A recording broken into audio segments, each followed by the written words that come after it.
Well, back on the starting line, we're set now for our next pair. This will be Alexis Dejoria. She was on the right side of your screen. John Lombardo Jr. and your updated track temperature now. Man. Wow, jumped up 4 degrees there. About 5 degrees hotter than it's been at any point this weekend, and that was back on Friday. It was crisp, it was cool, it was beautiful yesterday. That's why we saw a lot of the great competition, great speeds.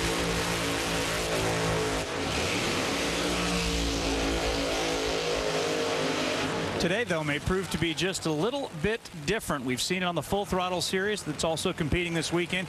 Air temperature, though, for the fans, still very comfortable. It's 79 degrees, 76 water grains. That means the air is becoming more and more humid. Track temperature, we just mentioned that. Bottom line, these cars are going to struggle a little bit more than they did yesterday. I bought a pound of air down at the convenience store the other day. How much was that? Yeah. The one thing about this, though, everybody's dealing from the same deck. Not like one lane is better than the other. John Lombardo and Alexis Dejoria, when last we saw them, we were at Dallas right here on ESPN. They were running in the final round of that national event. And John Lombardo with Bob DeVore, the Napa Auto Parts folks, has just made great strides. I mean, if there were a Rookie of the Year candidate in this class, in the alcohol funny car category, John Lombardo last year would have won that hands down. And Alexis Dejoria with the Tequila Patron car continues to get my undying admiration. Really struggled in the beginning with this race car. I mean, just staging it, has stayed with it, had that crash at Englishtown, has come back, and now has a race car that I talked to other people in the class. They say she can win this race. Tuned by Nick Bastio. Anybody who can come back from that one, yeah, you definitely have to tip your cap to her. So this should be a very good matchup right here. John qualified 4th. She qualified 5th. He qualified at 5:59.8.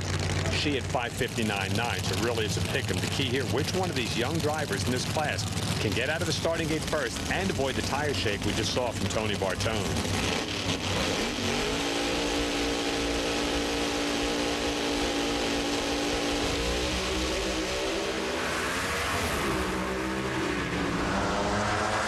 One's pretty good. A little smoke out of the left bank. John Lombardo Jr., though, hits the stripe first. Despite giving up 800ths at the starting line, he outruns Alexis, but maybe hurts that Napa Pro Series car. Yeah, that baby was running out of steam at the end of the racetrack. A very good move for Alexis off the starting line. You have 800ths in the bank, but then her car slowed to a 575. In sportsman terms, just couldn't run the number right here. There's that tire shake. Yep, gets out of the groove, and that cost her.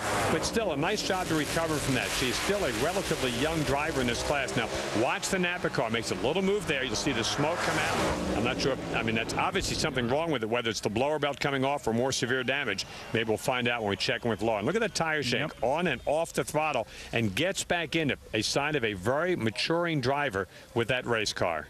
She did a good job, but John Lombardo did about 8 inches better. Holy mackerel. Wow. Incredible stuff. Neck with Alexis Dejoria down here at the finish line. Did you hurt the motor? It's a great drag race. Bob DeVore and the Napa crew made a ton of horsepower, but it just started to nose over right at the end. And right when I shut it off, I saw that we were pretty even down there. So good to be on the winning end of that one. We'll go back and make her right and come back for the winner of the next one. Well, we saw you slow up, but what do you think has actually hurt? Well, it might have gotten a little bit lean down there and gotten a piston. We just have to go back and check it out. Not sure from the driver's seat. There's a lot going on in there.